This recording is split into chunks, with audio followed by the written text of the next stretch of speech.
नमस्कार शिक्षक बंधुओं, सभी का स्वागत है हमारे यूट्यूब चैनल स्वरान एकेडमी क्लासेस पर। मिशन प्रेरणा मॉड्यूल आधारित क्विज 01 जो कि जनपद सीतापुर में क्विज आयोजित हुई थी 23 नवंबर से लेकर 24 नवंबर तक। इसमें पहल की थी जिला बेसिक शिक्षा अधिकारी सीतापुर, आयोजक एसआरजी टीम सीतापुर के तहत था।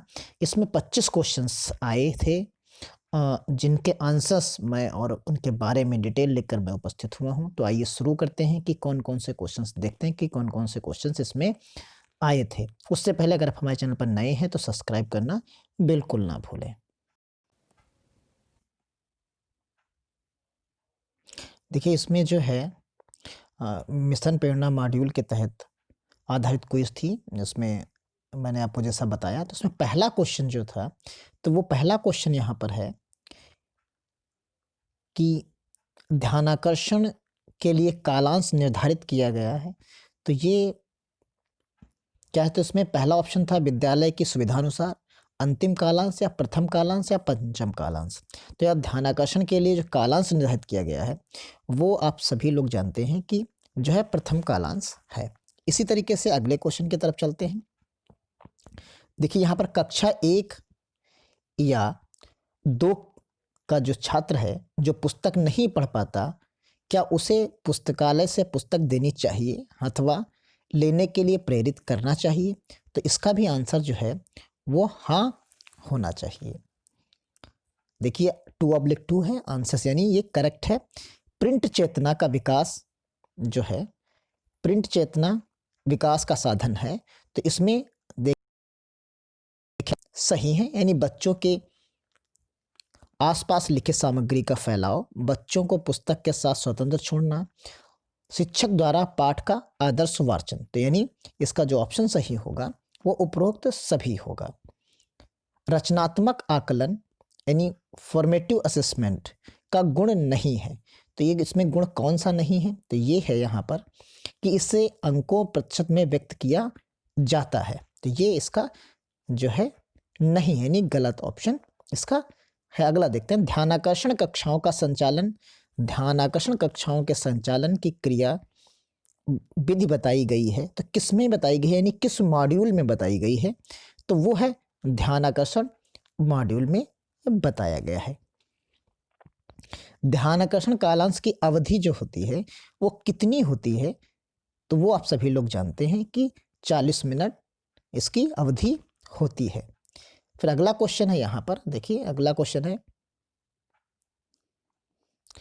कब माना जाए कि बच्चों में सुनने का कौशल विकसित हो चुका है? तो ये कब माना जाए? तो इसके लिए जो आंसर सही है, जब बच्चे सुनी हुई बात पर सटीक अनुक्रिया कर सके, यानी जो है यहाँ रिएक्ट कर सकें कि उन्होंने क्या समझा है इसके बारे में। आप यहाँ देखेंगे सीखने के जो चरणबद्ध प्रक्रिया का क्रम है वो कौन सा है? तो आप सभी लोग जानते हैं कि अनुभव यानी एक्सपीरियंस यानी चिंतन, अनुप्रयोग और लास्ट में कंक्लूजन यानी निष्कर्ष। ये इसका क्रम है सीखने का। अगले हम देखते हैं, शिक्षण की 18 जो तकनीकें बताई गई हैं उनमें कौन सा शामिल नहीं है? तो मूल्यांकन नहीं शामिल है, ये यानी मूल्यांकन इसमें शामिल नहीं है। आगे चलते हैं, देखिए अगले क्वेश्चन की तरफ। कक्षा 3 में भाषा गणित के कालांश आधारभूत शिक्षण में होंगे। तो यहाँ इन्होंने बताया है कि 2-2 जो है कालांश इसके होंगे, यानी 2-2 कालांश, 2 भाषा के और 2 गणित के कालांश यहाँ पर होंगे। इसी तरीके से डिकोडिंग क्या होती है? तो डिकोडिंग क्या होती है इसके बारे में जो आंसर इसका है, उच्च शब्द को प्रिंट से ध्वनि में बदलना अर्थात उच्चारण करना।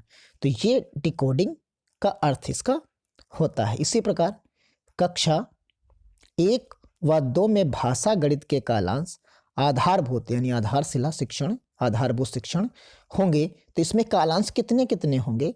तो इसमें इन्होंने बताया है कि जो है 3-3 कालांश होंगे, यानी 3-3 इसमें कालांश यानी लिए जाएंगे। इसी तरीके से आप देख सकते हैं कि ध्यानाकर्षण शिक्षण किन किन कक्षाओं में चलेगा। यहाँ पर कंफ्यूजन सबको हो सकता है।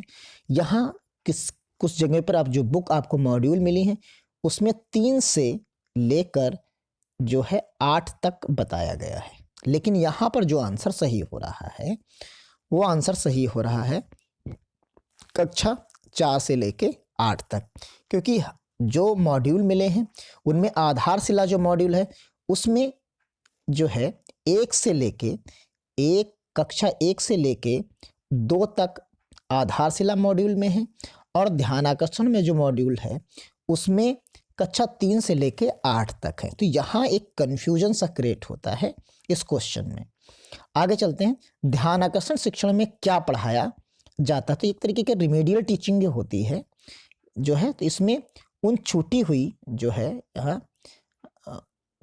छूटी हुई दक्षताओं को जो कक्षानुरूप प्राप्त नहीं होती उनके बारे में यहाँ पर बताया जाता है।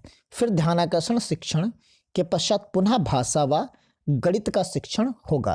तो हाँ बिल्कुल, पहले ध्यानाकर्षण रिमेडियल क्लासेस होंगी, फिर उसके बाद ही जो है गणित, भाषा और गणित की पुनः जो है शिक्षण कार्य किया जाएगा। फिर अगला है मिशन प्रेरणा का उद्देश्य। तो ये सभी जो इसमें ऑप्शंस दिए गए हैं वो सभी मिशन प्रेरणा के लक्ष्य को जो है प्राप्त करने के लिए हैं, यानी मार्च 2022 तक सभी प्राथमिक विद्यालयों को प्रेरक विद्यालय बनाना है। तो ये इसके अचीवमेंट्स हैं।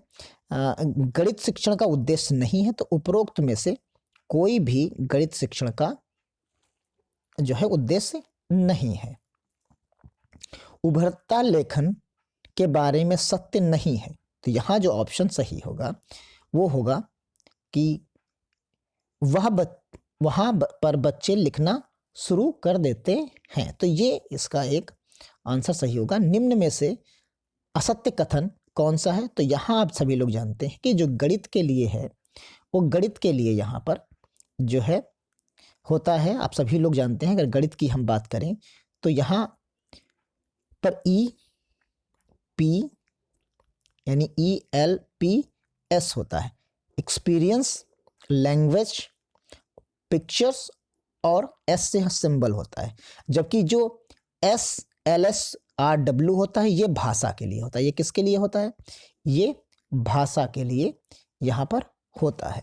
तो ये जो ऑप्शन यहाँ पर दिया गया है ये गलत दिया गया है। तो इस प्रकार ऑप्शन इसका सही ये हो जाएगा, यानी गणित ध्यानाकर्षण शिक्षण में शामिल विषय। तो यहाँ जो आपको मॉड्यूल मिला है उसमें आप देखेंगे कि लगभग सभी विषयों पर जो है शिक्षण कार्य के बारे में बताया गया है उसमें, लेकिन यहाँ जो ऑप्शन सही हो रहा है वो भाषा और गणित का हो रहा है। लेकिन मेरे हिसाब से जो बुक प्रोवाइड कराई गई है ध्यानाकर्षण की उसके हिसाब से सभी होना चाहिए, क्योंकि वहाँ जो शिक्षण कार्य के बारे में बताया गया है वो समस्त विषयों के बारे में ही बताया गया है। तो यहाँ पर भाषा और गणित का ऑप्शन सही हो रहा है। लेकिन आप वहाँ पर पाठ्य योजनाएं देखेंगे तो सभी विषयों की लगभग पाठ्य योजनाएं उसमें 40-40 मिनट की बनी हुई हैं। ध्यानाकर्षण शिक्षण के लिए बच्चों का चिन्हांकन किस प्रकार किया जाता है। तो ये आरंभिक जो है कक्षा में आरंभिक परीक्षण से किया जाता है। तो अब अगले क्वेश्चन पे आ जाइए। कक्षा 1 व 2 के भाषा के प्रथम कालांश में शिक्षण किया जाएगा। तो किसका शिक्षण किया जाएगा? तो यहाँ शिक्षण किया जाएगा सहज पुस्तिका का जो है शिक्षण किया जाएगा। सपोर्टिव सुपरविजन का उद्देश्य नहीं है। तो सपोर्टिव सुपरविजन का उद्देश्य नहीं है। आप सभी लोग जानते हैं कि शिक्षकों में विभागीय कार्रवाई का डर पैदा करना, ये इसका उद्देश्य नहीं है। आधारभूत शिक्षण किन कक्षाओं में किया जाता है? तो अभी हमने बताया कि जो मॉड्यूल हमारा आधारशिला है वो पर्टिकुलर कक्षा 1 व 2 के लिए होता है। ध्यानाकर्षण 3 से लेके 8 के लिए होता है। लेकिन फिर भी यहाँ पर जो ऑप्शन सही माना गया है वो ये ऑप्शन माना गया है 1, 2 व 3 के लिए। ये थोड़ा सा यहाँ क्विज में कंफ्यूजन पैदा करता है। तो आइए अगला क्वेश्चन देखते हैं। मिशन जो है गणित सीखने के क्रम में L का क्या आशय है? तो आप सभी लोग जानते हैं, हमने भी बताया था ELPS। तो E से होता है एक्सपीरियंस, L से होता है लैंग्वेज यानी भाषा, P से होता है पिक्चर्स और S से होता है सिंबल। तो यहाँ पर जो ऑप्शन सही हो जाता है वो हमारा सही है शिक्षक व बच्चों के बीच वार्तालाप, क्योंकि इसी से भाषा का उन्नयन उनका होगा। तो इस प्रकार जो ये क्वेश्चंस थे वो आप सभी ने देख लिए कि इतने क्वेश्चन जो 25 क्वेश्चंस थे, ये सारे क्वेश्चंस आज और कल यानी 23 और 24 को पूछे गए हैं। आज जो क्विज आयोजित की गई थी सीतापुर में, तो ये क्वेश्चंस थे। आप एक बार इनको आसानी से पढ़ लिए होंगे, समझ लिए होंगे। आने वाले समय में इनकी ज़रूरत पड़ेगी। अगर एक बार में नहीं समझ में आया है तो दोबारा आप इसे देख सकते हैं इस वीडियो को। अगर आपको अच्छा लगा तो कमेंट बॉक्स में ज़रूर बताइए। मिलते हैं किसी इसी तरीके की यूज़फुल वीडियो में। धन्यवाद। जय हिंद, जय भारत।